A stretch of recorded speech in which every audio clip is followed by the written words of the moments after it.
Hey guys, tonight we're descending into the marble monuments and secret bedchambers of the Roman Empire, where absolute power met absolutely no impulse control. We're exploring emperors who turned the Roman Empire into their personal dating app, complete with murder, incest, and the occasional gladiator show thrown in for good measure. So before you get comfortable, take a moment to like the video and subscribe, but only if you genuinely enjoy what I do here. And let me know in the comments where you're tuning in from and what time it is for you. It's always fascinating to see who's joining us from around the world. Now dim the lights, maybe turn on a fan for that soft background hum, and let's ease into tonight's journey together. Gaius Julius Caesar Augustus Germanicus, better known as Caligula, ruled from 37 to 41 CE, and in those 4 short years, he managed to redefine what it meant to be both emperor and completely unhinged. His nickname, Caligula, meaning little boot, came from the miniature soldier's boots he wore as a child when accompanying his father's military campaigns. Cute origin story for someone who would later declare war on Neptune and demand that his soldiers collect seashells as spoils of war from the ocean. Caligula started his reign with promise. The Roman people loved him because he wasn't Tiberius, his predecessor, who had spent the last years of his rule being a paranoid hermit on the island of Capri. When Caligula took power at age 24, he threw money at the masses, freed political prisoners, and put on spectacular games. The honeymoon period lasted about 8 months. Then things got weird. It began with his relationship with his sister Drusilla, not just close sibling affection, mind you.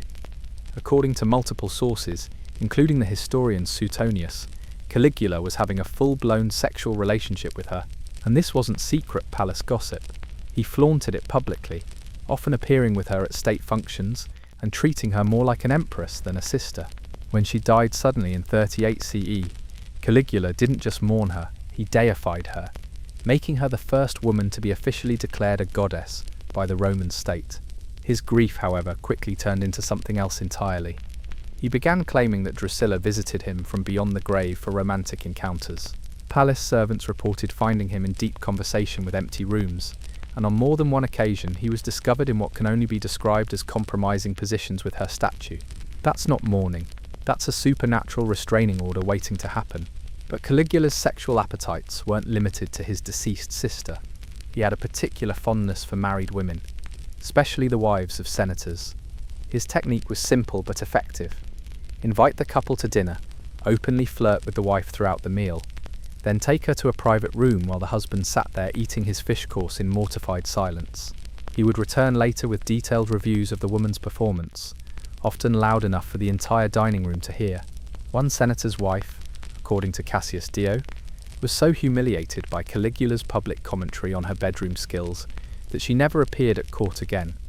The senator, meanwhile, continued attending imperial dinners because refusing an invitation from the emperor was essentially a death sentence.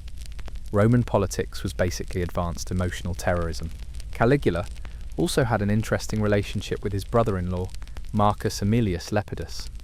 Lepidus was married to Caligula's sister, Agrippina, but that didn't stop the emperor from pursuing him romantically.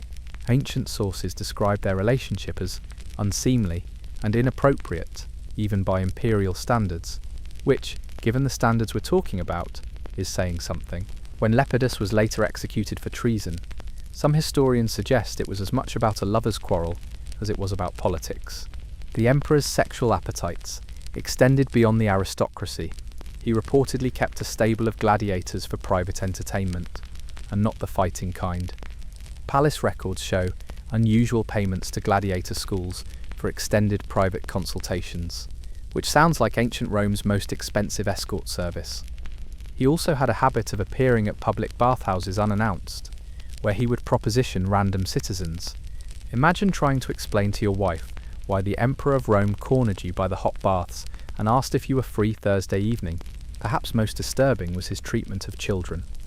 While the exact details are disputed by historians, multiple sources suggest Caligula had inappropriate relationships with minors, including the sons of senators. This wasn't just scandalous behaviour, it was a deliberate political tool. By compromising prominent families in the most humiliating way possible, he ensured their silence and compliance. It was blackmail with a toga. Caligula's reign ended in 41 CE, when he was assassinated by his own guards, who had finally had enough of his increasingly erratic behaviour. His last words were reportedly, "I am still alive," as the conspirators stabbed him repeatedly. The guards made sure that wasn't true for very long. They also killed his wife and infant daughter, just to be thorough. When you've made your own Praetorian Guard uncomfortable with your lifestyle choices, it's probably time for some self-reflection. Tiberius Claudius Caesar, Augustus, Germanicus, known simply as Claudius, ruled from 41 to 54 CE. He became emperor almost by accident after Caligula's assassination, when the Praetorian Guard found him hiding behind a curtain in the palace and decided he would do. His reign was marked by successful military campaigns, administrative reforms, and a personal life so chaotic it could have been scripted by a soap opera writer with daddy issues.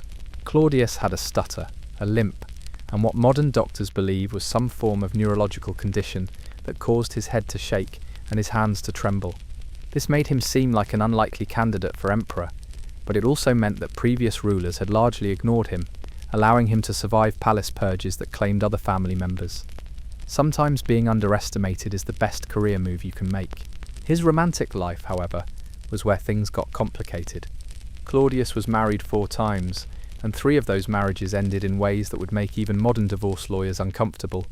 His first wife, Pulchria Urgulanilla, was divorced for adultery and possibly murder. His second wife, Aelia Patina, was quietly set aside for unspecified reasons that historians politely describe as incompatibility. But it was his third and fourth wives who really showcased Claudius's talent for picking women who would try to kill him. Wife number 3 was Valeria Messalina, a woman who redefined the term nymphomaniac for the ancient world. Messalina wasn't just unfaithful, she was creatively, publicly, and systematically unfaithful. She held competitions to see who could sleep with the most men in a single night, and usually won. She turned adultery into a competitive sport. Messalina's most famous exploit was challenging Rome's most experienced prostitute to a sex marathon. The contest lasted through the night and into the next day, with Messalina ultimately winning by outlasting her professional opponent. This wasn't a private affair either. She advertised it, sold tickets, and probably had refreshment stands. The Empress of Rome defeated a career prostitute in her own field of expertise. That's either impressive dedication or a serious psychological disorder. But Messalina's extracurricular activities weren't just recreational. She used sex as a political weapon, seducing senators to gain information and influence. She kept detailed records of her conquests, including their political positions, wealth, and what we might call performance reviews. She was essentially running a one-woman intelligence agency out of her bedroom. Her downfall came when she took her activities too far, even by Roman standards. In 48 CE, while Claudius was away from Rome, she went through a marriage ceremony with her lover Gaius Silius. This wasn't just adultery, it was bigamy and potentially treason, since it could be interpreted as an attempt to overthrow the emperor. When news reached Claudius, he reportedly asked several times if he was still married and still emperor, as if he couldn't quite process what had happened. Messalina was executed, along with Silius, and most of their co-conspirators. The whole affair was so scandalous that the Senate ordered her name to be removed from all public records.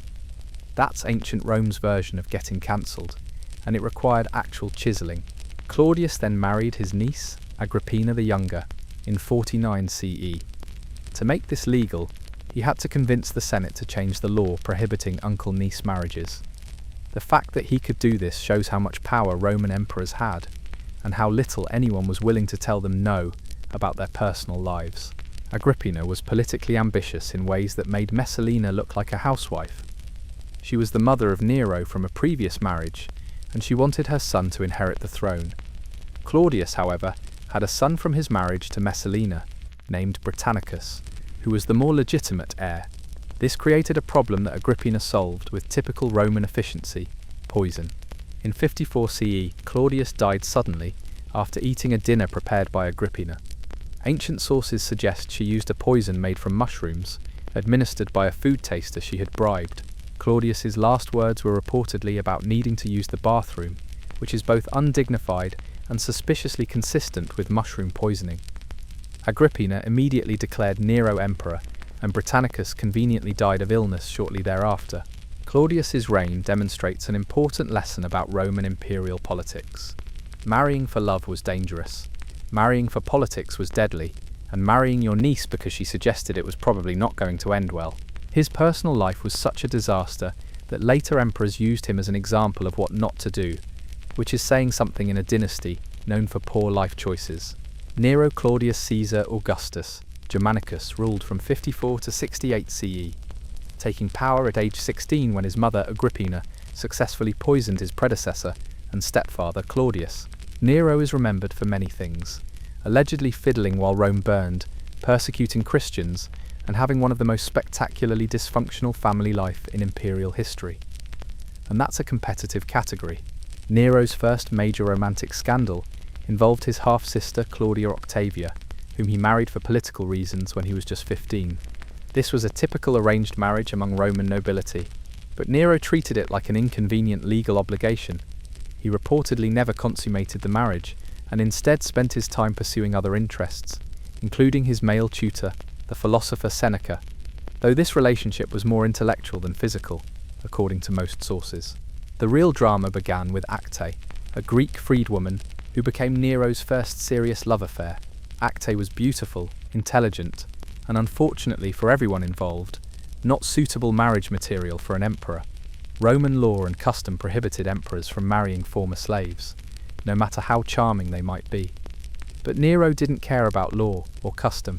He lavished gifts on Acte, gave her a palace of her own, and treated her as his unofficial empress, while his actual wife Octavia was relegated to ceremonial appearances. His mother Agrippina was horrified by this relationship, not because of moral objections, but because Acte represented a threat to her political influence. Agrippina had spent years maneuvering to put Nero on the throne, and she expected to rule through him. A love-struck emperor was harder to manipulate than a dutiful son, so she did what any reasonable Roman matriarch would do. She began plotting to have Acte murdered. This led to one of the most psychologically twisted power struggles in Roman history. Nero, realizing his mother was trying to kill his girlfriend, decided to beat her to the punch. But instead of having Agrippina quietly assassinated like a normal emperor, he developed an elaborate plan involving a collapsible boat designed to drown her during a pleasure cruise. The boat malfunctioned, Agrippina swam to shore, and Nero had to send soldiers to finish the job with swords. It was like a failed episode of ancient Rome's most violent reality show. With his mother dead, and his conscience apparently clear, Nero was free to pursue his romantic interests more openly. This led to his relationship with Poppaea Sabina, a married woman who would become the defining love of his life, and ultimately his second wife. Poppaea was married to Otho, one of Nero's friends, which created an awkward social dynamic. Nero solved this problem by sending Otho to govern Lusitania, a province conveniently located in modern-day Portugal. Otho took the hint and left town, along with his wife's virtue. Poppaea was ambitious, beautiful, and expensive. She demanded that Nero divorce Octavia and marry her properly, not just keep her as a mistress. This required another creative interpretation of Roman law, since Octavia was not only Nero's wife, but also his adopted sister and the daughter of the previous emperor. Divorcing her was both a political and religious scandal. Nero's solution was to accuse Octavia of adultery with a slave, have her exiled to a remote island, and then have her executed on charges of treason. The evidence for these charges was completely fabricated, but by this point in his reign, Nero's relationship with truth had become purely casual. Octavia was 22 when she died, having spent her entire adult life as a political pawn in other people's power games. With Octavia out of the way, Nero married Poppaea in a lavish ceremony that scandalized even tolerant Roman society. The marriage was passionate, stormy, and ultimately tragic. Poppaea gave birth to a daughter, Claudia Augusta, who died in infancy. The loss devastated both parents, but Nero's grief manifested in increasingly erratic behavior. In 65 CE, Poppaea died under circumstances that remain controversial. Official records claim she died from complications during her second pregnancy, but the historian Tacitus suggests that Nero kicked her to death during an argument. Whether this was intentional homicide or a tragic accident depends on which source you believe, but it speaks volumes about their relationship that historians couldn't rule out either possibility. Nero's grief over Poppæa's death led to one of the strangest romantic episodes in imperial history. He became obsessed with finding a replacement who looked exactly like his dead wife. This search led him to a young man named Sporus, who bore a striking resemblance to Poppæa. Nero had Sporus castrated, dressed him in women's clothing, and went through a formal marriage ceremony with him. The entire court was forced to treat Sporus as the new empress, complete with imperial titles and ceremonial duties. This relationship scandalized even the famously tolerant Romans, not because it was homosexual, but because it was so public and theatrical. Roman men were expected to be the dominant partners in same-sex relationships, and they were certainly not expected to marry their male lovers in elaborate state ceremonies. Nero's behavior was seen as unmanly and inappropriate for an emperor. The Sporus marriage lasted until Nero's death in 68 CE, when his reign finally collapsed under the weight of military rebellions, financial crisis, and general disgust with his behavior. When he realized his situation was hopeless, Nero committed suicide with help from his secretary, reportedly saying, "What an artist the world loses in me." His last act was typically self-aggrandizing and completely oblivious to why people wanted him dead. Titus Flavius Domitianus, known as Domitian, ruled from 81 to 96 CE as the third and final emperor of the Flavian dynasty. He came to power after the death of his brother Titus and spent his 15-year reign transforming from a competent administrator into a paranoid autocrat with a disturbing pattern of sexual violence. His story is a reminder that absolute power doesn't just corrupt, it reveals. Domitian began his reign with genuine accomplishments. He rebuilt Rome after the devastation of Mount Vesuvius, strengthened the frontiers, and maintained relative peace throughout the empire. He was also, by most accounts, faithful to his wife Domitia Longina during the early years of their marriage.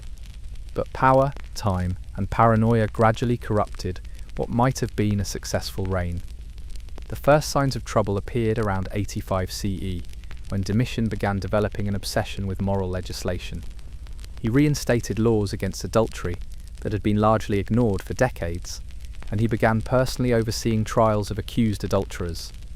This might seem like principled governance, except that Domitian was simultaneously beginning his own pattern of extramarital activities, targeting the wives and daughters of senators. His method was subtle but effective. He would invite senatorial families to private dinners at the palace, ostensibly to discuss policy or governance. During these dinners, he would focus his attention on the women present, engaging them in conversation while their husbands sat nearby. If a woman caught his interest, she would receive follow-up invitations to private audiences, cultural events, or poetry readings. These invitations were not optional. The historian Suetonius describes Domitian's approach as seduction through intimidation.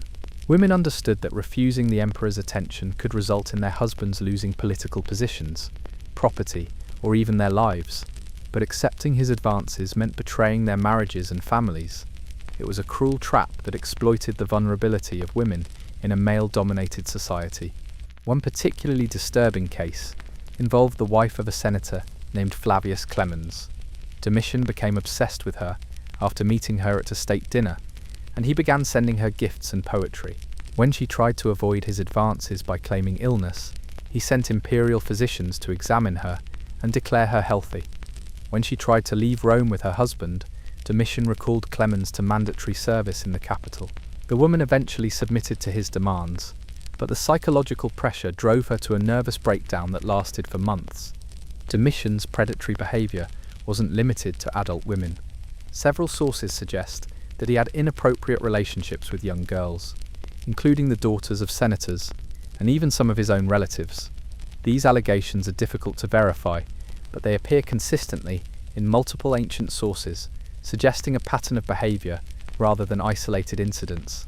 The emperor's taste for sexual violence extended to his treatment of slaves and servants within the palace. He reportedly kept a group of young male slaves specifically for his sexual pleasure, and he was known to punish perceived slights with forced sexual humiliation.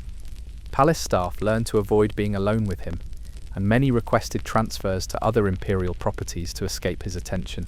Perhaps most disturbingly, Domitian began incorporating sexual humiliation into his political punishments. Senators who displeased him might find their wives or daughters summoned to private meetings where they would be forced to submit to his advances as a form of political blackmail. This practice turned the imperial court into a system of sexual extortion that corrupted the entire Roman political system.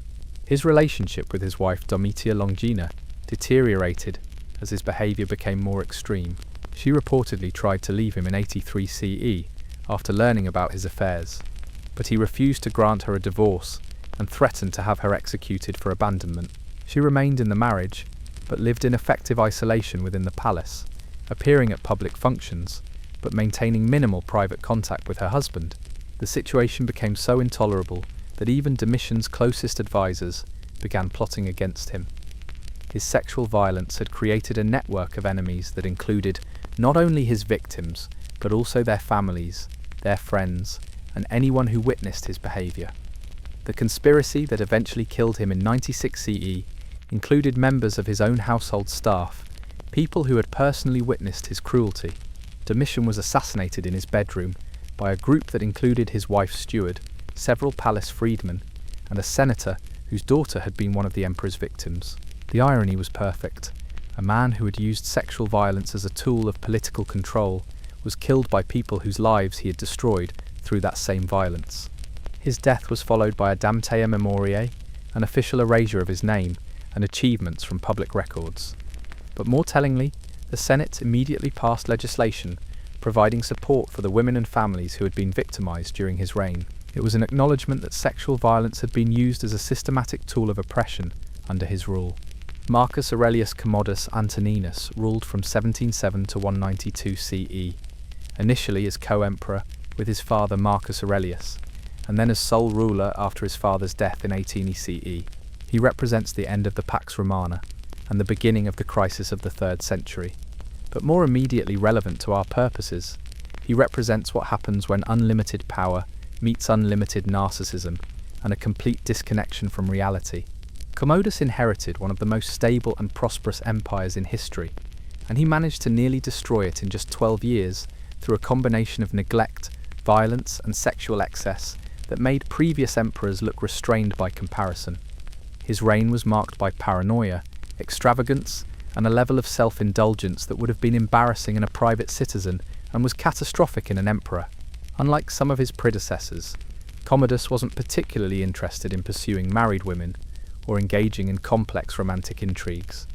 His sexual appetites were more direct and more violent. He preferred exploitation to seduction, and he had the resources to indulge his preferences without constraint. Commodus maintained what can only be described as a harem within the imperial palace, consisting of several hundred women from across the empire. These weren't wives or formal concubines in the traditional sense. They were essentially prisoners kept for his sexual pleasure.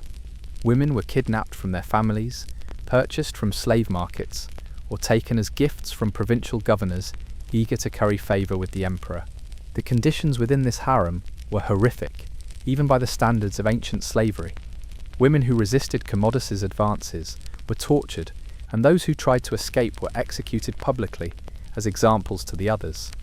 He reportedly kept detailed records of his sexual activities, rating women's performance, and keeping tallies of his conquests, like a hunter counting trophies. But Commodus's most disturbing innovation was incorporating sexual violence into his gladiatorial games. He began forcing women to fight in the arena, often naked and sometimes against professional gladiators or wild animals. These weren't skilled female gladiators. They were untrained women thrown into mortal combat for the emperor's entertainment. The historian Cassius Dio describes one particularly horrific spectacle, where Commodus forced a group of senatorial wives to fight each other with swords, while he watched from the imperial box. The women had no training and no choice. Their husbands had been accused of treason, and their participation in the games was presented as an alternative to execution. Most were killed or maimed, and their deaths were cheered by crowds who had been told they were criminals deserving punishment. Commodus also began participating personally in gladiatorial combat, but always under conditions that guaranteed his victory. He would fight disabled opponents, wild animals that had been drugged or declawed, or gladiators who had been ordered to lose. These staged victories fed his delusion that he was a great warrior, but they also provided opportunities for him to display his cruelty publicly. In some of these rigged contests, Commodus would force female prisoners to serve as prizes for his victories. After defeating a helpless opponent, he would publicly rape one of these women in the arena as part of his victory celebration. The crowds were encouraged to cheer these displays as demonstrations of imperial virility and power. His sexual violence wasn't limited to anonymous victims. Commodus developed a particular hatred for the families of senators and administrators who opposed his policies. When he wanted to punish a political enemy, he would often target that person's female relatives for public humiliation. One documented case involved the family of Pertinax, who would later become emperor after Commodus's death. When Pertinax criticized the emperor's spending on gladiatorial games, Commodus had Pertinax's daughter kidnapped and forced to perform in a degrading public spectacle that was advertised throughout Rome. The girl survived the experience but was so traumatized that she never spoke again. Commodus's behavior became so extreme that even his own guards and servants began to fear for their safety. He had developed a habit of using sexual violence as punishment for minor infractions or imagined slights.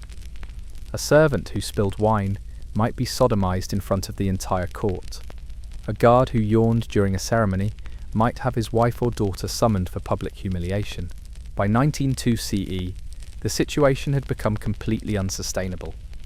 The empire was bankrupt from Commodus's extravagances. The military was demoralized by his incompetent leadership, and the Roman people were horrified by the increasingly violent spectacles he staged for his own amusement. The conspiracy that killed him included members of his own household, people who had witnessed his cruelty firsthand, and understood that no one was safe from his violence. His mistress Marcia, his chamberlain Eclectus, and the Praetorian prefect Laetus worked together to poison him during a New Year's Eve feast in 1902 CE. When the poison didn't work quickly enough, they sent his wrestling partner Narcissus to strangle him in his bath. The assassination of Commodus marked the end of the Antonine dynasty and the beginning of a civil war that nearly destroyed the Roman Empire. But for the people who lived through his reign, his death was a liberation from a regime that had turned sexual violence into state policy and public entertainment into systematic torture. Marcus Aurelius Severus Antoninus Augustus, known as Caracalla, ruled from 1980 to 217 CE, initially sharing power with his father Septimius Severus and later with his younger brother Geta, until he had Geta murdered in 211 CE. Caracalla's reign was marked by military campaigns, the expansion of Roman citizenship, and a level of psychological instability that manifested in both political violence and sexual dysfunction. Caracalla's name comes from the hooded Gallic cloak he popularized among Roman soldiers. But his personality was shaped by a childhood spent in military camps and an adolescence marked by constant competition with his brother for their father's approval. This rivalry would define his adult relationships and contribute to some of the most disturbing behavior in imperial history. The most significant relationship in Caracalla's life was with his mother, Julia Domna, a Syrian woman who had married Septimius Severus for political reasons but had maintained significant influence throughout his reign. After Septimius's death in 211 CE, Julia Domna attempted to mediate between her two sons and preserve the co-imperial arrangement their father had established. But Caracalla had no interest in sharing power with Geta, and he developed an elaborate plan to eliminate his brother while making it appear to be self-defense. In December 211 CE, he arranged a private meeting with Geta in their mother's apartments, ostensibly to negotiate a division of the empire. When Geta arrived, Caracalla's guards stabbed him to death while Julia Domna watched helplessly. The psychological impact of witnessing her son's murder in her own home devastated Julia Domna, but Caracalla's reaction was even more disturbing. Instead of feeling guilt or remorse, he seemed to be sexually aroused by the violence and by his mother's grief. Multiple sources describe him forcing himself on Julia Domna within hours of Geta's death, claiming that as emperor he had the right to take whatever he wanted. This incident marked the beginning of an incestuous relationship between Caracalla and his mother that scandalized even the tolerant Roman court.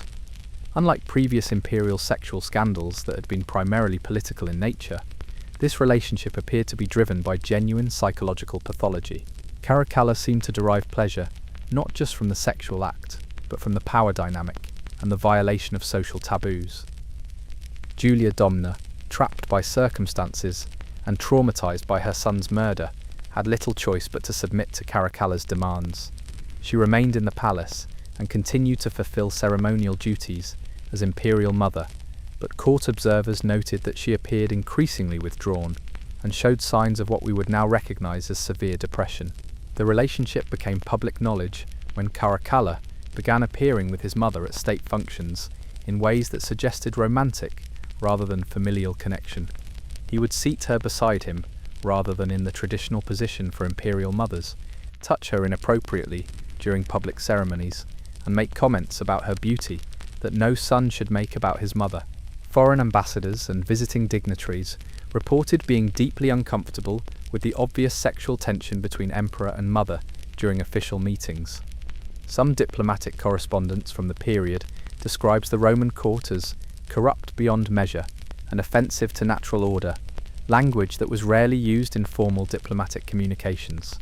But Caracalla's sexual dysfunction wasn't limited to his relationship with his mother. He also developed a pattern of targeting the wives and daughters of men he had ordered executed, forcing them to submit to him as a form of posthumous revenge against their dead relatives. This wasn't random violence, it was calculated psychological warfare designed to terrorize potential opponents. One documented case involved the family of Plautianus, his father's former prefect, whom Caracalla had executed on charges of treason. After Plautianus's death, Caracalla summoned his widow and daughter to the palace and forced them to participate in degrading sexual acts while a portrait of Plautianus was displayed in the room. The message was clear: even death wouldn't protect a man's family from imperial vengeance. Caracalla also had a complicated relationship with masculinity that manifested in both homophobic violence and homosexual behavior. He publicly condemned same-sex relationships as unmanly and contrary to Roman values, but he privately maintained sexual relationships with several young men, including his personal bodyguard and a Syrian dancer named Heracles. These contradictions created a court atmosphere of constant tension and fear. No one knew whether Caracalla's attention would be expressed through violence or sexual demands, and often there was no meaningful distinction between the two. He had weaponized sexuality to the point where any interaction with him carried the risk of physical or psychological violation. His behavior became so erratic that even his own soldiers began to lose confidence in his leadership. During a campaign against the Parthians in 217 CE, a group of officers led by the Praetorian prefect Macrinus conspired to assassinate him. Caracalla was killed while urinating on the side of a road during a military march, which was both undignified and symbolically appropriate for an emperor who had degraded the office through his sexual violence. Julia Domna, learning of her son's death, committed suicide by refusing food and medical treatment. Her death was both a release from years of abuse and a final act of defiance against the system that had failed to protect her from her own son. Marcus Aurelius Antoninus Augustus, known to history as Elagabalus, ruled from 2018 to 22 CE, after coming to power at the age of 14 through a military coup organised by his grandmother Julia Maieza. His 4-year reign was one of the most controversial in Roman history, marked by religious innovation, gender experimentation, and sexual behaviour that challenged every Roman social convention. Elagabalus was born in Syria and raised as a priest of the sun god Elagabal, from whom he took his name. When he became emperor, he brought his religious practices to Rome and attempted to make his Syrian deity the supreme god of the empire, but it wasn't his religious reforms that scandalized Roman society. It was his personal behavior and his apparent rejection of traditional gender roles. From the beginning of his reign, Elagabalus defied Roman expectations about imperial masculinity. He wore makeup, jewelry, and silk clothing more appropriate for women than for a Roman emperor. He had his body hair removed, wore wigs, and reportedly asked court physicians about the possibility of surgical sex reassignment. Modern historians debate whether Elagabalus was transgender, homosexual, or simply expressing rebellion against imperial expectations. But there's no doubt that his behaviour challenged Roman gender norms. His first major scandal involved his marriage to a Vestal virgin named Aquilia Severa. This was both illegal and sacrilegious, since Vestal virgins were required to remain celibate for 30 years on pain of death. Elagabalus defended the marriage by claiming that it would produce divinely blessed children, but the real motivation seemed to be his desire to shock and provoke traditional Roman society. The marriage to Aquilia Severa was short-lived, partly because Elagabalus's romantic interests were primarily directed toward men. His most significant relationship was with a charioteer named Heracles, whom he called his husband and treated as imperial consort.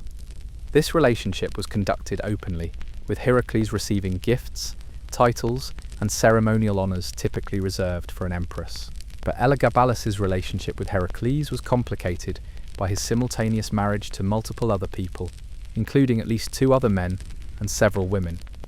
Roman law didn't recognize same-sex marriage, but Elagabalus conducted elaborate wedding ceremonies anyway, forcing the court to participate in rituals that violated every religious and legal tradition. His behavior became increasingly erratic as his reign progressed. He began appearing in public dressed as a woman, sometimes claiming to be the goddess Venus or the Syrian deity Atargatis. He insisted that court officials address him with feminine titles and pronouns, and he reportedly offered vast sums of money to any physician who could give him female anatomy. The sexual aspects of his reign were intertwined with his religious practices in ways that disturbed even tolerant Romans.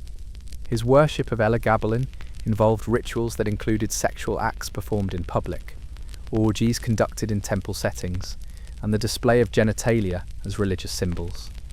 These ceremonies were conducted in the Forum Romanum, the most sacred space in the city, which Romans viewed as a desecration of their holiest traditions. Elagabalus also introduced the practice of sacred prostitution to Rome, establishing brothels within temple complexes, and requiring senators and other officials to participate in religious ceremonies that involved sexual activity with temple prostitutes. This wasn't just personal degeneracy, it was a systematic attempt to remake Roman society according to Syrian religious traditions that most Romans found abhorrent. His relationships with his various spouses were equally controversial. In addition to Heracles, he was simultaneously married to a man named Zoticus, whom he had castrated and whom he called his wife. He was also married to Annia Faustina, a descendant of Marcus Aurelius, in what appeared to be an attempt to legitimize his reign through connection to a respected imperial dynasty. But perhaps most disturbing was his treatment of his own body as a form of political statement. Elagabalus reportedly had himself circumcised as part of his religious devotion, and he frequently appeared nude or nearly nude at public ceremonies. He would paint his face with cosmetics, wear women's clothing, and adopt feminine postures and gestures that Romans associated with prostitutes rather than emperors. His behavior toward other people was equally transgressive. He appointed his lovers to important government positions regardless of their qualifications, and he used sexual favors as a form of political currency. Government contracts were awarded based on sexual performance rather than merit, and military commands were given to his romantic partners rather than experienced generals. The Roman Senate and people initially tolerated Elagabalus's behavior because he was young, and they hoped he would mature into more conventional imperial conduct. But as his reign progressed and his actions became more extreme, opposition began to build among both the aristocracy and the military. His grandmother Julia Maeza, who had orchestrated his rise to power, eventually turned against him when she realized that his behavior was threatening the stability of the dynasty she had worked to establish. She began promoting his cousin Alexander Severus as a more suitable imperial candidate, and she used her influence with the Praetorian Guard to build support for a change in leadership. The end came in 222 CE, when Elagabalus, perhaps sensing the growing opposition, attempted to have Alexander Severus assassinated. The plot failed, and the Praetorian Guard, who had been increasingly uncomfortable with the emperor's behavior, decided they had had enough. They murdered both Elagabalus and his mother Julia Soaemias in the palace and threw their bodies into the Tiber River. Elagabalus was only 18 when he died, and modern historians continue to debate how to interpret his reign. Some see him as a transgender pioneer who challenged gender binaries centuries before such concepts existed in Western thought. Others view him as a mentally unstable teenager whose sexual and religious experiments nearly destroyed the empire. But whatever his motivations, his reign represents one of the most dramatic challenges to Roman social norms in imperial history. Marcus Aurelius Severus, Alexander, known as Alexander Severus, ruled from 222 to 235 CE after the assassination of his cousin Elagabalus. He came to power at age 13 and spent his entire reign under the domination of his mother, Julia Mamaea, who controlled both his political decisions and his personal life in ways that would have lasting consequences for both the emperor and the empire. Alexander Severus represents a fascinating case study in how sexual repression and maternal control can be just as destructive as the sexual excess that characterized previous emperors. Where his predecessors had been notorious for their debauchery, Alexander was famous for his chastity, but this apparent virtue masked a deeply dysfunctional relationship with power, sexuality, and independence. Julia Mamaea had witnessed the chaos caused by Elagabalus's sexual and religious experiments, and she was determined to present her son as the moral opposite of his predecessor. She controlled every aspect of Alexander's life, including his education, his daily schedule, his choice of advisors, and most importantly, his romantic relationships. Alexander was not permitted to form any significant emotional attachments without his mother's approval. This level of maternal control extended to his marriage. In 225 CE, Julia Mamaea arranged Alexander's marriage to Sallustia Orbiana, a woman chosen not for compatibility or political advantage, but because she posed no threat to Julia Mamaea's influence over her son. Orbiana was young, inexperienced, and from a family that was grateful for the imperial connection and unlikely to challenge the emperor's mother. The marriage was troubled from the beginning. Alexander showed little interest in his wife, and apparently had difficulty consummating the marriage. Court physicians were consulted, and various treatments were attempted, but the fundamental problem seemed to be psychological rather than physical. Alexander had been so controlled by his mother that he couldn't function independently in any relationship, including his marriage. Julia Mamaea's response to her son's marital difficulties was to increase her control rather than encourage his independence. She monitored the couple's private time together, questioned servants about their activities, and eventually had spies placed in their bedroom to report on their intimate life. This level of surveillance created a situation where normal marital relations became impossible. Orbiana, frustrated by her husband's emotional unavailability and his mother's interference, began forming friendships with other young women at court. These relationships were probably innocent, but Julia Mamaea interpreted them as a threat to family honor and imperial dignity.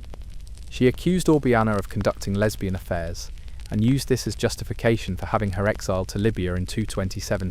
The exile of his wife marked a turning point in Alexander's psychological development. Instead of asserting his independence or defending Orbiana, he passively accepted his mother's decision and never spoke of his wife again. This pattern of submission to maternal authority would characterize the rest of his reign and ultimately contribute to his downfall. After Orbiana's exile, Julia Mamaea made sure that Alexander had no significant romantic relationships. She vetted every woman who came into contact with him and eliminated anyone who might develop emotional influence over the emperor. The result was that Alexander, despite being emperor of Rome, lived like a closely supervised adolescent well into his 20s. This sexual and emotional repression had political consequences. Alexander's inability to form independent relationships extended to his political advisors and military commanders. He couldn't make decisions without consulting his mother, and he couldn't inspire loyalty among his subordinates because they knew that real power lay with Julia Mamaea rather than with the emperor himself. The military, in particular, began to lose respect for an emperor who was obviously controlled by his mother. Roman soldiers expected their commanders to embody masculine virtues like independence, decisiveness, and sexual confidence. Alexander's obvious dependence on Julia Mamaea undermined his authority and made him appear weak and unfit for leadership. His sexual repression also manifested in other ways that damaged his reign.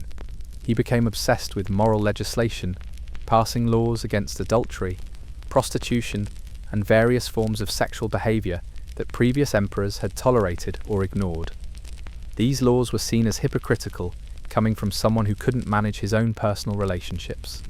Alexander also developed what can only be described as an unhealthy fascination with Christian sexual ethics, despite officially maintaining traditional Roman religious practices. He reportedly kept images of Jesus Christ in his private chapel and was influenced by Christian ideas about celibacy and sexual purity. This created confusion about his religious beliefs and alienated both traditional Romans and the growing Christian community. The end of Alexander's reign came in 235 CE during a military campaign against Germanic tribes. His soldiers, frustrated by his indecisive leadership and tired of taking orders, filtered through his mother, mutinied and killed both Alexander and Julia Mamaea. The mutiny was led by Maximinus Thrax, a professional soldier who represented everything Alexander was not: independent, decisive, and unquestionably masculine. Alexander Severus's death marked the end of the Severan dynasty and the beginning of the crisis of the 3rd century, a 50-year period of civil war and political instability that nearly destroyed the Roman Empire. His reign demonstrates that sexual repression and maternal control could be just as destructive to imperial authority as the sexual excess that had characterized earlier emperors. The assassination of Alexander Severus in 235 CE marked the beginning of what historians call the crisis of the 3rd century, a period when the Roman Empire nearly collapsed under the pressure of civil wars, economic inflation, and barbarian invasions. During this 50-year crisis, more than 50 men claimed the title of emperor, most of whom died violent deaths within a few years or even months of taking power. The sexual behavior of these crisis emperors was often overshadowed by the immediate demands of survival, but it reveals how political instability affected personal relationships and how the breakdown of imperial authority influenced sexual norms throughout the empire. These were men who knew they might be dead tomorrow, and their attitudes towards sex and relationships reflected that desperate reality. Maximinus Thrax, who ruled from 235 to 238 CE, was the first of the crisis emperors, and in many ways set the pattern for those who followed. He was a professional soldier from Thrace who had risen through the ranks based on military skill rather than aristocratic birth. This made him an effective general, but left him uncomfortable with the ceremonial and social aspects of imperial life. Maximinus was married to a woman named Cassilia Paulina, but their relationship was marked by the practical concerns of military life rather than the romantic intrigues that had characterized earlier imperial marriages. Paulina traveled with Maximinus on his campaigns, living in military camps and adapting to the harsh conditions of frontier warfare. This was a completely different model of imperial marriage, one based on partnership and mutual survival rather than political advantage or sexual passion. But Maximinus's reign was so short and so focused on military campaigns that he had little opportunity to develop the kind of elaborate sexual scandals that had marked previous emperors. He was too busy fighting wars and suppressing rebellions to indulge in the sexual experimentation that had characterized more stable reigns. This pattern was repeated throughout the crisis of the 3rd century. Emperors like Gordian I, Gordian II, Pupienus, Balbinus, and dozens of others were so preoccupied with immediate survival that their personal lives became simplified to the point of austerity. They couldn't afford the luxury of sexual scandal when their primary concern was avoiding assassination. However, this doesn't mean that sexuality disappeared from imperial politics during the crisis. Instead, it became weaponized in new ways, as different factions used sexual accusations to discredit their opponents. Claims of adultery, homosexuality, or sexual violence became standard elements of civil war propaganda, regardless of their truth. For example, when Gordian III was overthrown by Philip the Arab in 244 CE, Philip's supporters spread rumours that Gordian had been conducting inappropriate relationships with young soldiers in his army. These allegations were almost certainly false, but they served to justify Philip's usurpation by suggesting that Gordian was unfit for imperial leadership. Similarly, when Decius became emperor in 2049 CE, his supporters claimed that his predecessor Philip had been running a prostitution ring from the imperial palace and had forced senatorial wives to participate in degrading sexual acts. Again, there's no credible evidence for these claims, but they became part of the justification for Decius's coup. This weaponization of sexual scandal reflected the broader breakdown of Roman political norms during the crisis. Traditional methods of legitimizing imperial power had collapsed, so ambitious generals resorted to character assassination and sexual slander to justify their bids for power. The result was a political culture where every emperor was accused of sexual deviancy by his enemies, making it difficult for historians to distinguish between genuine scandals and propaganda. The crisis also affected sexual norms throughout the empire. The constant warfare and political instability disrupted traditional family structures and created new opportunities for both sexual liberation and sexual exploitation. Women whose husbands were killed in civil wars often found themselves vulnerable to sexual violence from occupying armies, but some also gained unprecedented independence and economic power. In frontier regions, the breakdown of imperial authority led to the emergence of local strongmen who often maintained harems and practiced polygamy in defiance of Roman law. These regional warlords created their own sexual cultures that blended Roman, barbarian, and local traditions in ways that would have been impossible during periods of strong central control. The crisis emperors themselves often came from these frontier regions and brought their own sexual customs with them to Rome. This created tension between traditional Roman aristocrats, who expected emperors to conform to established social norms, and the military commanders, who increasingly dominated imperial politics, but had little interest in aristocratic conventions. Lucius Domitius Aurelianus, known as Aurelian, ruled from 270 to 275 CE, and is remembered as the restorer of the world for his successful campaigns that reunified the Roman Empire after decades of civil war and barbarian invasion. His reign marked the beginning of the empire's recovery from the crisis of the 3rd century, but it also demonstrated how personal discipline and sexual restraint could be used as tools of political legitimacy. Aurelian came from humble origins in the Danube provinces and rose to power through military merit rather than aristocratic connections. His background was similar to that of other crisis emperors, but his approach to imperial life was markedly different. Where previous military emperors had often struggled with the ceremonial aspects of ruling, Aurelian embraced them as opportunities to project strength and stability. His marriage to Ulpia Severina was a deliberate statement about his commitment to traditional Roman values. Severina was from an established aristocratic family, and her marriage to Aurelian represented an alliance between the new military elite and the old senatorial class. But more importantly for our purposes, their marriage was conducted according to strict traditional protocols and maintained throughout Aurelian's reign, without scandal or controversy. This was a conscious choice on Aurelian's part. He understood that the sexual scandals of previous emperors had contributed to the loss of imperial prestige and authority. His solution was to present himself and his family as paragons of Roman virtue, demonstrating through personal example that strong leadership was compatible with moral behaviour. Aurelian's court was notable for its lack of sexual intrigue. Where previous imperial courts had been hotbeds of adultery, homosexual affairs, and various forms of sexual experimentation, Aurelian's court was almost monastic in its restraint. Visitors commented on the absence of the mistresses, male favourites, and elaborate entertainment that had characterised earlier reigns. This restraint extended to his treatment of conquered enemies and their families.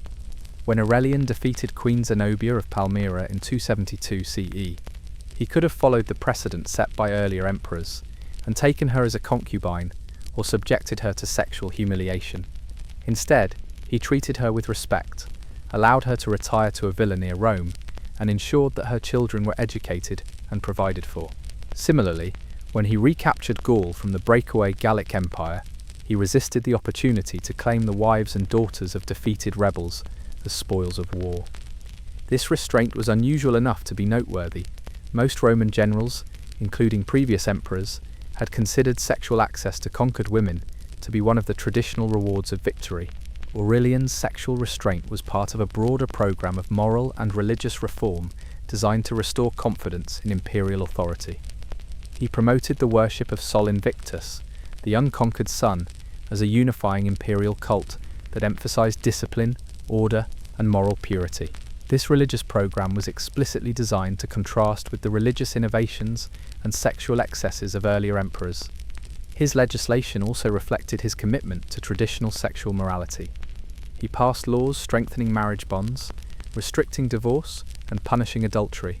But unlike the hypocritical moral legislation of emperors like Domitian or Alexander Severus, Aurelian's laws were backed by his own example of marital fidelity and personal restraint. The effectiveness of this approach was demonstrated by the stability of Aurelian's reign and the loyalty he inspired among both his soldiers and the civilian population. For the first time in decades, an emperor was able to campaign abroad without worrying about rebellions at home, partly because people trusted him to return rather than pursuing personal pleasure at the empire's expense. Aurelian's assassination in 275 CE was the result of a misunderstanding, rather than the kind of widespread conspiracy that had brought down previous emperors. A secretary named Eros, fearing punishment for a minor mistake, forged a document suggesting that Aurelian planned to execute several of his generals. The generals, believing the forgery was genuine, killed Aurelian in preemptive self-defense. When they discovered the truth, they executed Eros and reportedly wept over Aurelian's body. The genuine grief displayed by Aurelian's soldiers and the fact that no one tried to claim credit for his assassination suggests that his approach to imperial leadership had been successful. His combination of military competence and personal virtue had restored respect for imperial authority in ways that sexual excess and political intrigue never could. Gaius Aurelius Valerius Diocletianus, known as Diocletian, ruled from 284 to 305 CE and is remembered for creating the administrative and political systems that allowed the Roman Empire to survive for another 2 centuries. His reign marked the end of the crisis of the 3rd century and the beginning of what historians call the late Roman Empire. But for our purposes, Diocletian is significant because he was the first emperor to systematically address the role of sexuality in imperial politics. Diocletian understood that the sexual scandals of previous emperors had undermined imperial authority and contributed to political instability. His solution was not just personal restraint like Aurelian, but the creation of institutional mechanisms designed to prevent future sexual scandals from destabilizing the empire. The most important of these mechanisms was the Tetrarchy, a system of 4 co-emperors who shared power and responsibility for different regions of the empire. This system was designed to prevent any single individual from accumulating the kind of absolute power that had enabled previous emperors to indulge their sexual appetites without constraint. Under the Tetrarchy, each emperor was expected to maintain a public image of moral rectitude and family stability. They were required to be married to women of appropriate social status, and their wives were given official titles and ceremonial responsibilities that made them partners in imperial rule, rather than merely personal companions. Diocletian's own marriage to Prisca was conducted according to these principles. Prisca was not only his wife, but also his political partner, and she played an active role in court ceremonies and administrative functions. Their daughter Valeria was married to Galerius, one of the other tetrarchs, creating family connections that reinforced the political alliance between different parts of the imperial system. But Diocletian's approach to imperial sexuality went beyond personal example and political arrangements. He also implemented legal and administrative reforms designed to regulate sexual behavior throughout the empire. His laws governing marriage, divorce, and adultery were more comprehensive and systematic than anything attempted by previous emperors. These laws were not just moral posturing, they were practical attempts to strengthen social stability at a time when the empire was still recovering from decades of civil war. Diocletian understood that strong families were the foundation of a strong state, and he used imperial authority to support traditional family structures, while discouraging the kind of sexual experimentation that had characterized earlier periods. His legislation also addressed the problem of sexual violence that had plagued previous reigns. He created new legal procedures for prosecuting rape and sexual assault, and he established penalties for imperial officials who abused their authority to coerce sexual favors. These laws were enforced through a new administrative hierarchy that included officials specifically responsible for investigating sexual misconduct. Perhaps most importantly, Diocletian addressed the economic aspects of sexual exploitation that had developed during the imperial period.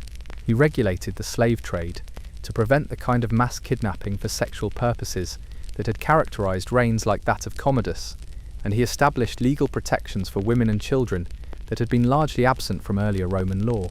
The effectiveness of Diocletian's approach was demonstrated by the relative stability of his 21-year reign and the successful transition of power when he voluntarily abdicated in 305 CE.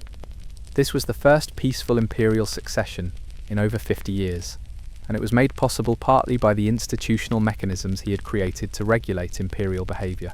However, Diocletian's system was not without its problems. The emphasis on moral rectitude and family stability created pressure for hypocrisy and concealment rather than genuine virtue.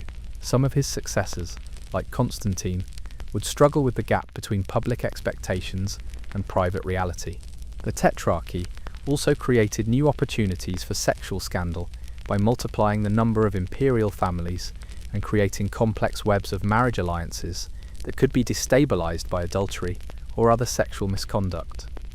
When Galerius and Valeria's marriage became strained, it created political tension that threatened the entire system. But despite these limitations, Diocletian's approach represented a fundamental shift in how emperors understood the relationship between personal behavior and political authority. He was the first emperor to recognize that sexual conduct was not just a private matter, but a crucial component of imperial legitimacy.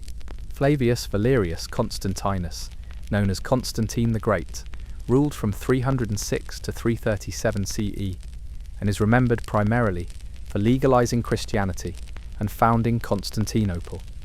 But his personal life was marked by contradictions between his public embrace of Christian morality and his private behavior, which included murder, adultery, and family violence that would have scandalized earlier emperors. Constantine came to power during the collapse of Diocletian's tetrarchy system, and his early reign was marked by civil wars against rival claimants to imperial authority. During this period, his personal life followed the pattern established by earlier military emperors. He was focused primarily on survival and conquest, with little time for the sexual experimentation that had characterized more stable reigns. His first marriage was to Minervina, a woman of uncertain social status, who bore him a son named Crispus. This marriage was probably a political alliance designed to strengthen Constantine's position during his rise to power, but it was also marked by genuine affection that would later create problems when Constantine's political needs changed. In 307 CE, Constantine married Fausta, the daughter of the former emperor Maximian, as part of a political alliance that helped him secure control over the western portion of the empire. This marriage was purely political, but it produced 3 sons who would later become emperors themselves: Constantine II, Constantius II, and Constans. The problem was that Constantine now had 2 families with competing claims to inheritance and succession. Crispus, his son by Minervina, was older and more experienced, having served successfully as a military commander. But Fausta's sons had stronger dynastic claims because of their mother's imperial connections. This family tension was complicated by Constantine's conversion to Christianity around 312 CE. Christian morality emphasized the sanctity of marriage and condemned adultery, divorce, and sexual violence. But Constantine's personal life included all of these elements, creating a gap between his public religious persona and his private behavior. The crisis came in 326 CE, when Constantine ordered the execution of both Crispus and Fausta on charges that remain unclear to this day. Ancient sources suggest that Fausta accused Crispus of attempting to seduce or rape her, but they also hint that the real issue was a power struggle over succession that had turned deadly. Some historians believe that Crispus and Fausta were actually having an affair, and that Constantine discovered their relationship and killed them both in a fit of rage. Others suggest that Fausta falsely accused Crispus to eliminate him as a rival to her own sons, and that Constantine later discovered her deception and executed her as punishment. The most disturbing possibility is that Constantine himself was involved in an inappropriate relationship with Fausta, and that he killed Crispus and then Fausta to cover up his own misconduct. This theory is based on the unusual circumstances of both executions, and the fact that Constantine never spoke publicly about the reasons for their deaths. Whatever the truth, the executions of 326 CE marked a turning point in Constantine's reign and in his relationship with Christian morality. He became increasingly obsessed with religious penance and spent the remainder of his reign trying to atone for what he called his great sins. This religious obsession manifested in several ways that affected his approach to sexuality and family relationships. He became a strong advocate for Christian sexual morality, passing laws that restricted divorce, punished adultery, and promoted celibacy among clergy. But these laws were widely seen as hypocritical, given his own history of family violence. Constantine also developed an unhealthy relationship with his mother, Helena, whom he elevated to unprecedented prominence and authority.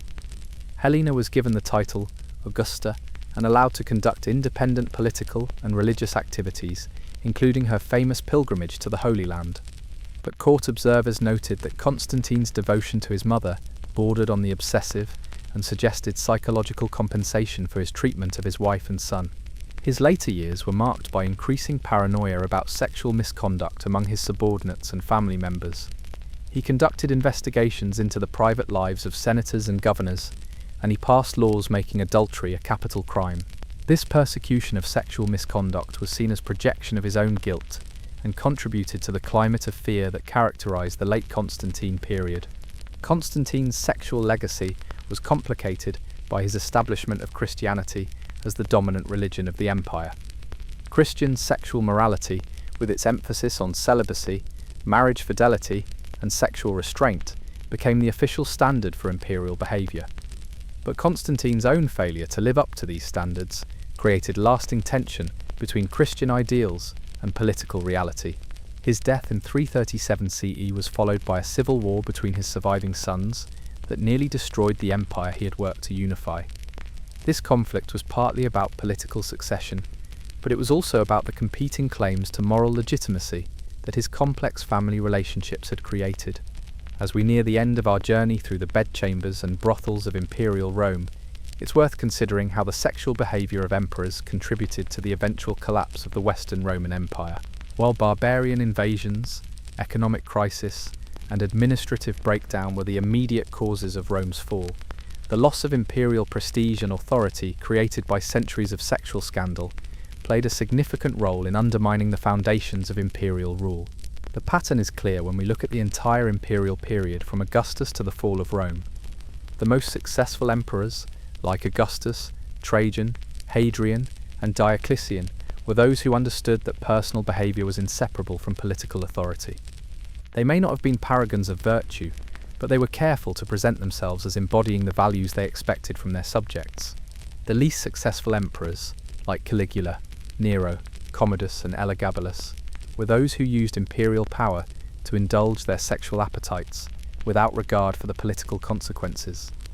Their behavior didn't just scandalize contemporary Romans, it undermined the entire concept of imperial dignity and authority. This erosion of imperial prestige had practical consequences that extended far beyond palace gossip. When emperors were seen as sexually depraved or morally corrupt, it became easier for military commanders to justify rebellion, for provincial governors to declare independence, and for barbarian leaders to claim that they were more virtuous than the Romans they fought.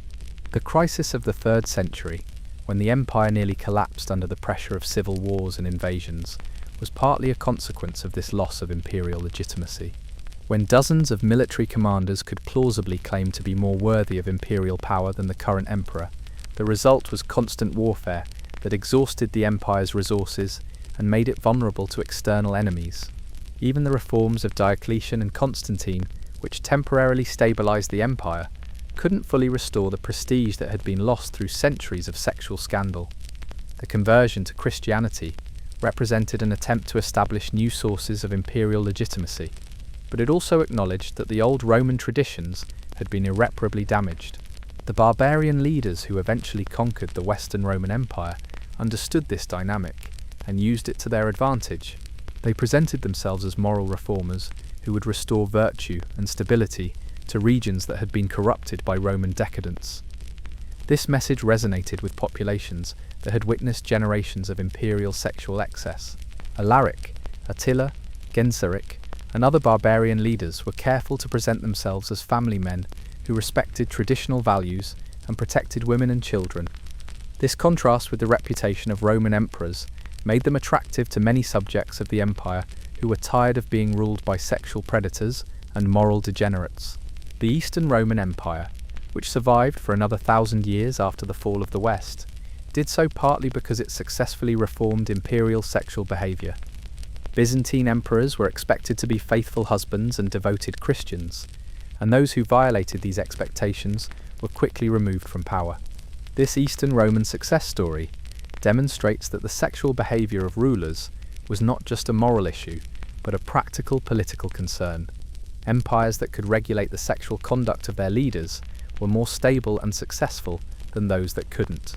And so we come to the end of our tour through the marble halls and silk-draped chambers of imperial Rome, where absolute power met absolutely no self-control in ways that would make modern tabloid editors weep with envy. We've seen emperors who declared war on the ocean, married their horses, and turned the Roman Senate into an involuntary dating service. We've witnessed family dinners that ended in murder, political alliances sealed with incest, and military campaigns planned around personal vendettas that would have made soap opera writers blush. What can we learn from this parade of dysfunction and degeneracy? Perhaps that power without accountability inevitably becomes power without restraint. The Roman emperors who scandalized their contemporaries weren't necessarily worse people than you or me. They were just ordinary humans given extraordinary power with no meaningful checks on their behavior. The emperors who succeeded were those who understood that leadership requires self-discipline, that personal behavior affects political authority, and that the respect of your subjects is more valuable than the fear of your enemies. The emperors who failed were those who confused power with license, authority with impunity, and imperial dignity with personal indulgence. But maybe the most important lesson is simpler. Absolute power corrupts absolutely, and it corrupts most completely in the bedroom. When someone can have anything they want, they often discover that what they want is terrible for everyone, including themselves. The Roman Empire lasted for over 1,000 years, conquered most of the known world, and created legal, political, and cultural institutions that still influence us today. But it was also a cautionary tale about what happens when power is concentrated in the hands of individuals who are accountable to no one but themselves. As you drift off to sleep tonight, perhaps you'll dream of marble columns and toga-clad senators, of gladiatorial games and chariot races, of an empire that stretched from Britain to Mesopotamia and ruled over 100 million people. But maybe also spare a thought for the lesson that Rome teaches us across the centuries, that the price of freedom is eternal vigilance, and that the greatest threat to any civilization comes not from its enemies, but from the corruption of its leaders. Sleep well, and remember that your boring, democratic, accountable government, with all its flaws and frustrations, is infinitely preferable to the absolute power that made Roman emperors both the most powerful and most pitiable people in history. Sweet dreams, and thank you for joining me on this journey through the darker corners of ancient history. Until next time, this has been another episode of Boring History for Sleep, where we prove that the past was far more interesting and far more disturbing than any fiction writer would dare to imagine. Before you fully settle into sleep, let's take a moment to consider how the legacy of Roman imperial sexual excess influenced later European history and continues to shape our understanding of power and authority today. The memory of emperors like Caligula, Nero, and Commodus became a powerful tool in medieval and Renaissance political thought. When later rulers behaved badly, their subjects and rivals would compare them to the worst Roman emperors as a way of delegitimizing their authority. "He's acting like Nero" became a standard accusation in European politics, one that carried real weight because everyone knew the stories. This Roman precedent also influenced how later civilizations structured their governments. The founding fathers of the American Republic were deeply familiar with Roman history, and their concerns about executive power were shaped partly by their knowledge of imperial sexual excess. The checks and balances in the American system were designed specifically to prevent the kind of absolute power that had enabled Roman emperors to treat the state as their personal playground.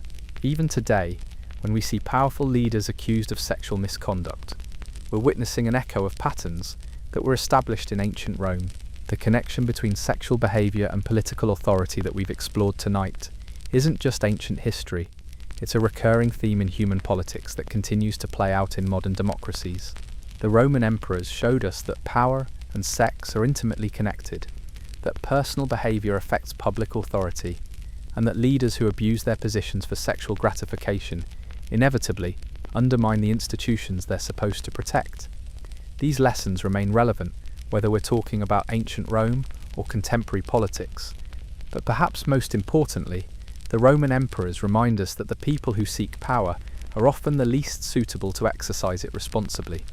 The qualities that make someone successful at gaining power, ambition, ruthlessness, and the ability to manipulate others are often incompatible with the qualities needed to use power wisely: restraint, empathy, and respect for others.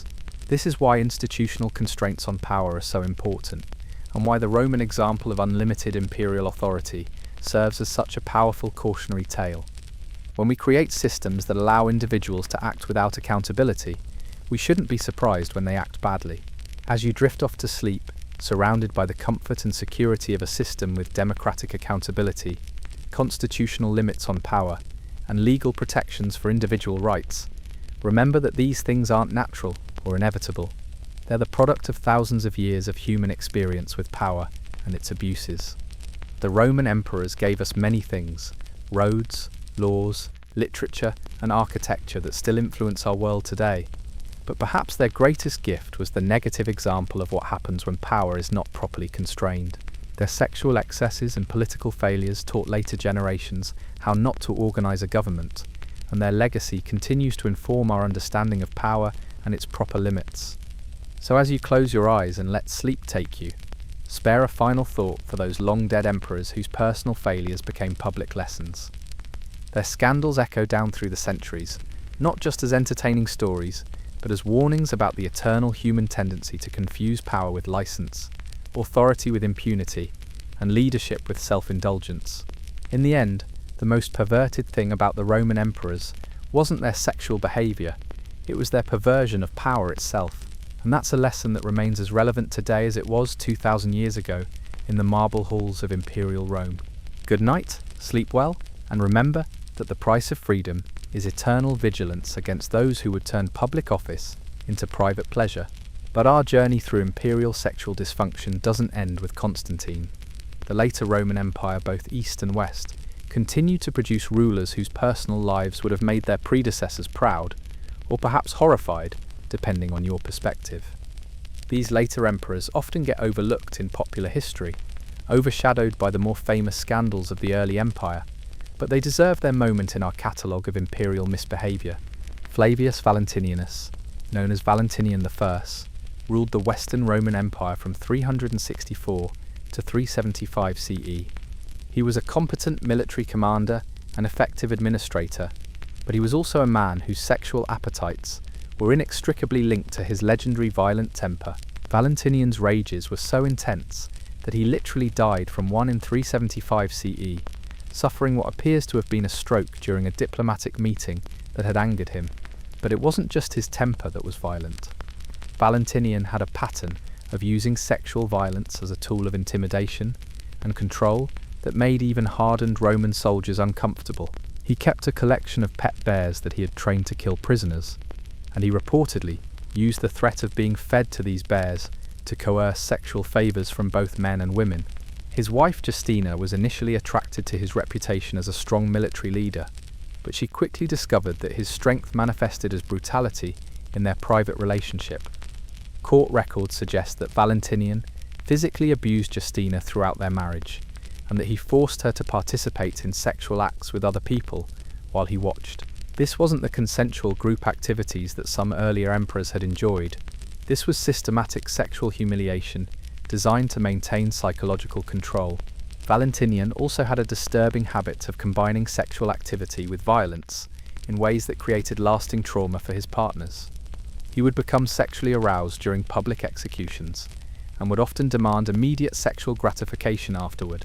Palace staff learned to recognize the signs of his post-execution excitement and would clear the area to avoid becoming involuntary participants in his celebrations. Perhaps most disturbingly, he used sexual violence as a form of military discipline. Soldiers who displeased him might find themselves forced to submit to sexual assault from him or his favoured officers. This practice was so notorious that it contributed to several military mutinies during his reign, as soldiers decided they would rather die fighting than submit to this form of humiliation.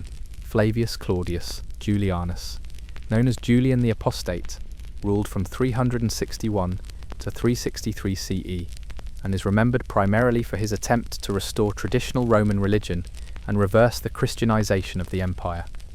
But his personal life revealed the hypocrisy that often lurked beneath philosophical pretensions to moral superiority. Julian publicly advocated for traditional Roman sexual morality, and criticized Christians for what he saw as their unhealthy obsession with celibacy and sexual purity. He argued that healthy sexuality was natural and that the Christian condemnation of sexual pleasure was contrary to human nature. This sounds reasonable until you examine how Julian himself practiced this philosophy. His marriage to Helena, daughter of Constantine, was a political arrangement that Julian treated with complete indifference. He rarely spent time with his wife and showed no interest in producing heirs, despite the political necessity of securing the succession. Instead, he devoted his sexual attention to a series of male philosophers and intellectuals whom he kept as a sort of academic harem. Julian's relationships with these men were presented as elevated intellectual partnerships, but court observers noted that they followed patterns typical of sexual exploitation. Young men who attracted Julian's attention would suddenly find themselves promoted to important positions, given valuable gifts, and included in the emperor's inner circle. Those who lost his favour would just as suddenly find themselves exiled, impoverished, or worse.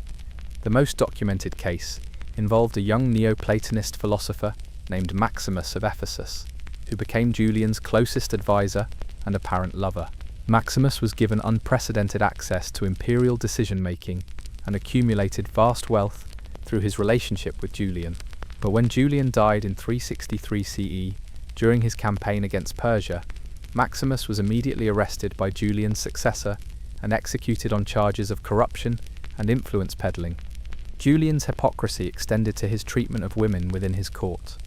While publicly advocating for traditional Roman values that included respect for marriage and family, he maintained a group of female slaves specifically for sexual purposes. These women were often intellectuals or artists who had been captured during military campaigns, and Julian would force them to engage in philosophical discussions before and after sexual encounters, as if intellectual conversation could somehow elevate or justify sexual exploitation. Flavius Theodosius Augustus, known as Theodosius the Great, ruled from 379 to 395 CE, and is remembered for making Christianity the official religion of the Roman Empire, and for dividing the empire between his two sons. His public image was that of a devout Christian ruler who embodied the moral values of his faith, but his private behaviour told a different story. Theodosius was married twice, first to Aelia Flaccilla, and then, after her death, to Galla. Both marriages were presented as examples of Christian virtue and family stability, but Theodosius also maintained relationships with several men that went far beyond mere friendship and that caused considerable concern among Christian leaders who supported his reign. The most significant of these relationships was with a Gothic general named Madares, who had converted to Christianity and served as one of Theodosius's most trusted military commanders. Their relationship was conducted with relative discretion, but it was an open secret within the imperial court that they were lovers as well as political allies. This created a difficult situation for Christian bishops who wanted to support Theodosius's religious policies, but were uncomfortable with his personal behaviour. The solution was a conspiracy of silence that allowed everyone to pretend that the relationship was purely professional, while privately acknowledging its romantic nature. Theodosius's sexual behaviour became more problematic as his reign progressed and he gained confidence in his political position. He began to use his authority to coerce sexual favours from the wives and sons of senators, claiming that such submission was a demonstration of loyalty to the Christian empire he was building. One particularly well-documented case involved the family of Quintus Aurelius Symmachus, a prominent pagan senator who opposed Theodosius's religious policies. Theodosius summoned Symmachus's son to court, ostensibly for political discussions, but actually to force him into a sexual relationship that would humiliate the family and demonstrate their powerlessness against imperial authority. The young man, caught between his family's honour and the emperor's demands, eventually submitted but later committed suicide rather than continue the relationship. His death caused a scandal that reached even the Christian bishops, but they chose to handle the matter privately rather than risk damaging Theodosius's religious agenda. Flavius Honorius Augustus ruled the Western Roman Empire from 393 to 423 CE, during a period when barbarian invasions and internal rebellions were destroying what remained of Roman power. Honorius is remembered as one of the most incompetent emperors in Roman history, but his personal failings went beyond mere political ineptitude. Honorius had what can only be described as a sexual obsession with birds, particularly chickens. This fixation began in childhood, when he was given a pet rooster named Rome, and it developed into a complex psychological disorder that affected both his governance and his personal relationships. He maintained elaborate aviaries throughout the imperial palaces, and he would spend hours each day grooming, feeding, and apparently engaging in sexual activity with various birds. Palace staff reported finding him in compromising positions with chickens, peacocks, and other birds, and his sexual excitement during these encounters was obvious and disturbing. This obsession affected his marriage to Maria, daughter of the General Stilicho. Maria was reportedly so disgusted by her husband's behaviour that she refused to consummate their marriage and eventually requested permission to become a Christian nun to escape the relationship. When Maria died young, possibly by suicide, Honorius immediately married her sister Thermantia, subjecting another young woman to the same psychological torture. Honorius's bird obsession also influenced his political decisions in ways that contributed to the empire's decline. He would delay important military and administrative decisions if they conflicted with his bird care schedule, and he would often appoint officials based on their willingness to participate in or tolerate his unusual sexual practices. The most famous example occurred in 410 CE, when Alaric and his Visigothic army were approaching Rome. Honorius was reportedly so distracted by the illness of one of his favourite peacocks that he delayed sending reinforcements to the city's defences. When a messenger arrived to report that Rome has perished, Honorius allegedly panicked, thinking that his pet rooster Rome had died, and only calmed down when he was assured that the bird was fine. Flavius Petronius Maximus ruled for only 75 days in 455 CE, but his short reign was marked by a sexual scandal so extreme that it directly contributed to his death and to another sack of Rome by barbarian forces. Petronius Maximus had become obsessed with Lucinia Eudoxia, the wife of Emperor Valentinian III. This wasn't mere political ambition or romantic infatuation, it was a psychological fixation that drove him to orchestrate Valentinian's assassination, specifically to gain access to his widow. The plot was elaborate and ultimately successful. Petronius Maximus convinced a barbarian bodyguard named Optila that Valentinian had insulted his honour, and Optila killed the emperor during a military exercise in 455 CE. Petronius Maximus immediately claimed the throne and forced Eudoxia to marry him, making their union appear to be a political alliance rather than the result of murder and coercion. But Eudoxia was not a passive victim. She understood exactly what had happened and began planning her revenge immediately. She secretly contacted Genseric, king of the Vandals, and invited him to invade Italy and capture Rome. Her message reportedly included detailed information about the city's defences and a promise of support from within if Genseric would kill Petronius Maximus and free her from their forced marriage. When Genseric's fleet appeared off the Italian coast, Petronius Maximus realised that he had been outmanoeuvred by the woman he had thought to control through sexual coercion. As panic spread through Rome and his own supporters began to abandon him, he attempted to flee the city. He was killed by his own guards, who hoped that delivering his head to the Vandals might save their own lives.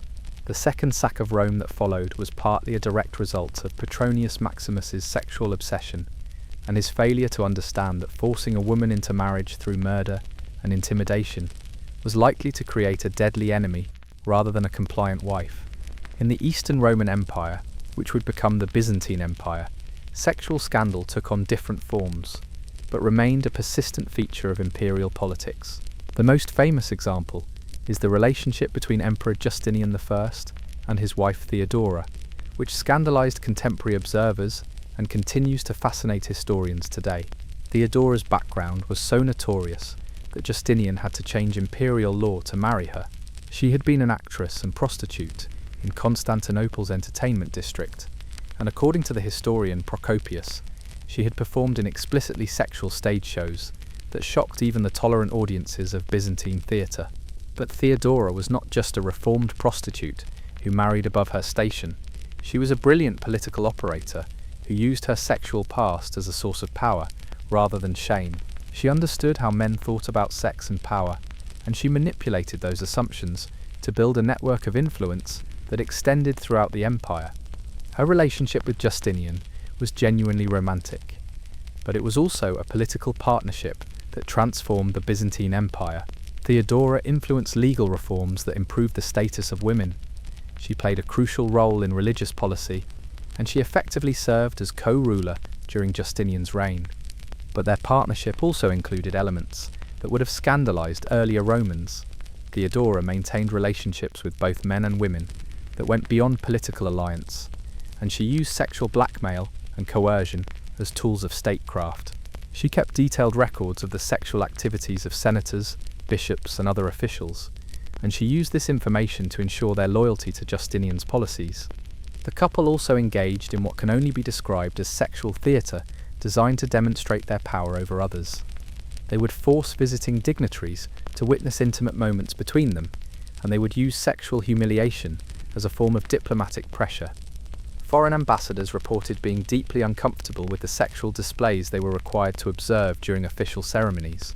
As we can see from these later examples, the pattern of sexual dysfunction that characterized the early Roman Empire continued throughout its history and contributed to its eventual collapse.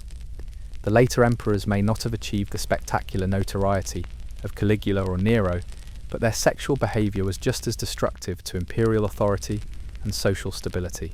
The connection between sexual behavior and political effectiveness was not coincidental. Emperors who could not control their own appetites, or who used sexual coercion as a tool of power, inevitably created networks of enemies who would work for their downfall. The psychological damage caused by sexual violence and exploitation spread throughout the imperial system, corrupting the relationships between rulers and subjects that were essential for effective governance. Moreover, the sexual scandals of the later empire occurred during a period when Rome was under increasing pressure from barbarian invasions, economic crisis, and religious change. At precisely the moment when the empire needed strong, focused leadership, it was often ruled by men whose attention was diverted by sexual obsessions, or whose authority was undermined by their personal behavior. The contrast with the Eastern Roman Empire is instructive. While Byzantium certainly had its share of sexual scandals, the empire survived for another 1,000 years, partly because it developed better mechanisms for removing incompetent or immoral rulers. The Byzantine system included more checks on imperial power and more opportunities for palace coups that could eliminate dangerously dysfunctional emperors before they could cause irreparable damage. Before we conclude our exploration of imperial Roman sexuality, it's worth considering how these personal scandals influenced the broader course of history. The sexual behavior of Roman emperors wasn't just colourful anecdote. It was a force that shaped law, religion, politics, and culture in ways that continue to influence our world today. The Christian condemnation of sexual excess, for example, was partly a reaction to the behaviour of pagan emperors. Early Christian writers like Augustine and Jerome used the sexual scandals of rulers like Caligula and Elagabalus as examples of why pagan morality was insufficient and why divine guidance was necessary for proper behaviour. The Christian emphasis on sexual purity and celibacy can be understood partly as a response to the sexual chaos that had characterized imperial Rome. Similarly, the legal systems that developed in medieval Europe included specific protections against sexual coercion and abuse that were directly inspired by Roman examples of imperial misconduct. The concept that rulers should be subject to moral and legal constraints rather than being above them was partly a reaction to the Roman demonstration of what happened when power was unconstrained. The sexual scandals of Roman emperors also influenced art, literature, and popular culture in ways that persist today.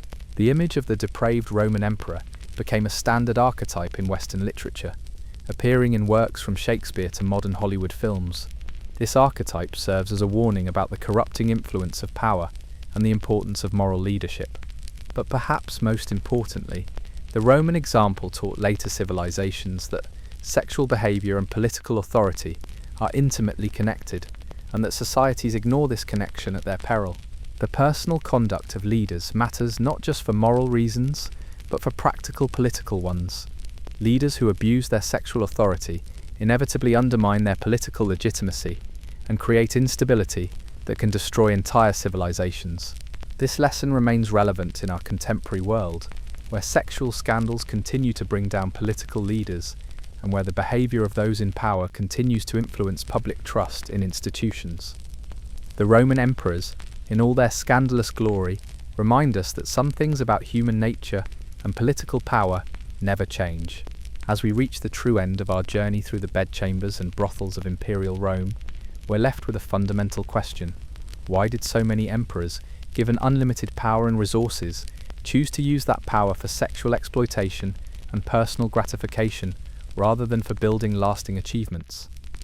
The answer may lie in the nature of absolute power itself. When someone can have anything they want without consequences, they often discover that their desires become increasingly extreme and destructive. The normal social constraints that moderate behavior disappear when you're surrounded by people who can't say no to your demands. But there's also something uniquely corrupting about sexual power specifically. The ability to force others into intimate submission may be one of the most intoxicating forms of control that humans can experience. For people who already have wealth, military command, and political authority, sexual dominance may represent the final frontier of power. The Roman emperors who avoided this trap were those who understood that true strength comes from self-control rather than control over others. Augustus, Trajan, Hadrian, and a few others managed to exercise sexual restraint not because they were saints, but because they understood that their personal behavior affected their ability to rule effectively. The emperors who fell into the trap of sexual excess were often those who confused power with permission, authority with license, and imperial dignity with personal indulgence. They failed to understand that leadership requires sacrifice, that authority comes with responsibility, and that the respect of subjects is more valuable than the fear of victims. This ancient lesson remains relevant today as we watch contemporary leaders struggle with the same temptations that destroyed Roman emperors. Power still corrupts, sexual authority still intoxicates, and the abuse of intimate relationships still undermines political legitimacy. The technology has changed, but the fundamental dynamics of power and sexuality remain constant. The Roman Empire gave us many gifts: law, language, architecture, and administrative systems that still influence our world. But perhaps their greatest gift was the negative example of what happens when power is not properly constrained and when leaders confuse personal pleasure with public good. As you drift off to sleep tonight in your comfortable bed, in your peaceful home, in your democratic society, with its constitutional protections and legal safeguards, remember that these things are not natural or inevitable.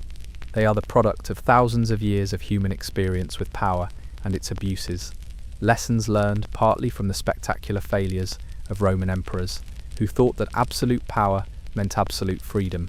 The Roman emperors, in all their scandalous, violent, and ultimately tragic glory, serve as eternal reminders that the price of freedom is vigilance, that power without accountability becomes tyranny, and that the greatest enemy of any civilization is not external conquest, but internal corruption.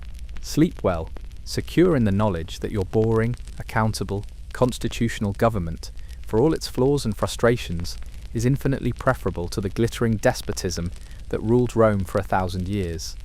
And dream peaceful dreams, knowing that the marble halls and silk-draped chambers where absolute power once held sway are now only dust and memory, cautionary tales from a vanished world. Sweet dreams, and thank you once again for joining me on this journey through the darker corners of ancient history, where we've learnt that truth is indeed stranger than fiction, and that the past continues to teach us lessons about power, sexuality, and the eternal human struggle between civilization and barbarism.